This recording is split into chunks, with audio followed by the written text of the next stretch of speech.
کچھ ایسا کرتے ہیں جس کی وجہ سے وضو ہمارا نہیں رہتا اور ہمیں پتہ ہی نہیں ہوتا اور ہم سمجھتے ہیں کہ ہمارا وضو ہے بڑا ٹھیک ہے. تو آپ وضو جو ہے یہ پیشاب پخانا یا ہوا کا جو ہے نا نکل جانا یہ وضو بن جاتا ہے. اس طرح قے آ جانا ٹھیک ہے, اسی طرح بے ہوشی طاری ہو جانا جیسے بندہ بے ہوش ہو جاتا ہے ٹھیک ہے, تو اس سے بھی وضو جاتا رہتا ہے. ہمارا فضیلت ہے کہ ہمارے صغیرہ گناہ پانی کے ساتھ بغیر محنت کے, اور اتنا بڑا مشکل کام بھی نہیں ہے کہ ہم سوچیں کہ یار یہ بہت مشکل کام ہے ہم نہیں کر سکتے.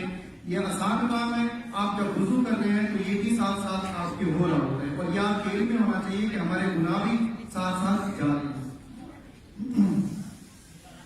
تو سب سے قرآن مجید کے اندر ہے یا ایھا الذین آمنوا اذا قمتم الی الصلاۃ, اے ایمان والو جب آپ نماز کے لیے کھڑے ہو جاؤ, نماز کو قائم کرنے لگو تو اس سے پہلے آپ وضو کیا کریں. ویسے اگر دیکھا جائے تو وضو ایک مستقل عبادت ہے, جیسے نماز عبادت ہے مستقل, روزہ عبادت ہے, زکوٰۃ, حج, یہ ساری چیزیں عبادت ہیں, تو وضو بھی ایک مستقل عبادت ہے. تو یہ باعث سے برکت بھی ہے. آپ اگر باوضو ہر وقت رہتے ہیں, وضو کے ساتھ سوتے ہیں, وضو کے ساتھ اٹھتے ہیں, نہیں آپ رات کو وضو کر کے سوتے ہیں, تو یہ آپ کے لیے باعث برکت بھی ہے اور آپ کی شخصیت کو نکھارتا بھی ہے. تو سب سے پہلے وضو کے 4 فرض ہیں. وضو کے 4 فرض ہیں.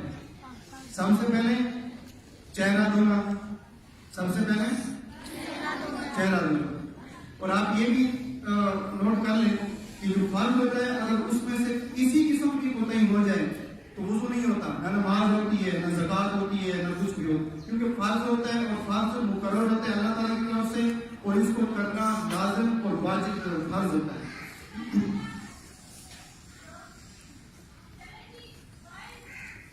تو سب سے پہلے آپ چہرہ دھوئیں, پیشانی سے لے کر تھوڑی تک, اور ایک کان سے لے کر دوسرے کان تک. کیا کرنا؟ چہرہ دھونا. آپ میرے ساتھ دھوتے رہنا. پیشانی سے لے کر تھوڑی تک اور ایک کان سے لے کر دوسرے کان تک کیا کرنا؟ چہرہ دھونا. چہرہ دھونا. اور اس کے ساتھ دوسرے نمبر پہ بازو دھونا, کونیوں سمیت. یہ ہماری کونیاں ہوتی ہیں, یہاں تک ہم نے بازو دھونا. یہ دوسرا فرض ہے. اگر یہ نہیں کریں گے, چہرہ دھو لیا, مسح کر لیا, پاؤں دھو لیے, بازو نہیں دھوئے تو ہمارے وضو نہیں ہوگا. باقی جتنی بھی ہم سنتیں پوری کرتے رہے ہمارا وضو نہیں ہوگا, کیونکہ ہمارا فرض رہ گیا. تو دوسرے نمبر پہ فرض ہے. اور تیسرے نمبر پہ چوتھائی سر کا مسح کرنا. تیسرے نمبر پہ چوتھائی سر کا مسح کرنا.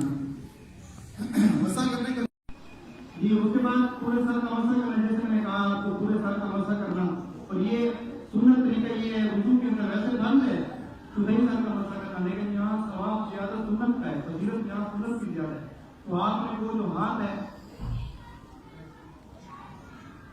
ایسے لے کے پورا یہاں تک گھٹی تک, یہاں تک لے کے آنا ہے, یہاں تک پورا. یہ سنت زیادہ, یہ ثواب زیادہ رکھتے ہیں. اس کے بعد پاؤں دھونا. اس کے بعد کانوں کی طرف ہاتھ پھیرنا, یہ بھی سنت ہے, یہ مستحب ہے, یہ بھی جو ہے نا کرنا چاہیے. ویسے کر رہے ہوتے ہیں تو ساتھ ساتھ یہ بھی ثواب ہمارا جو ہے نا شامل ہو جائے گا.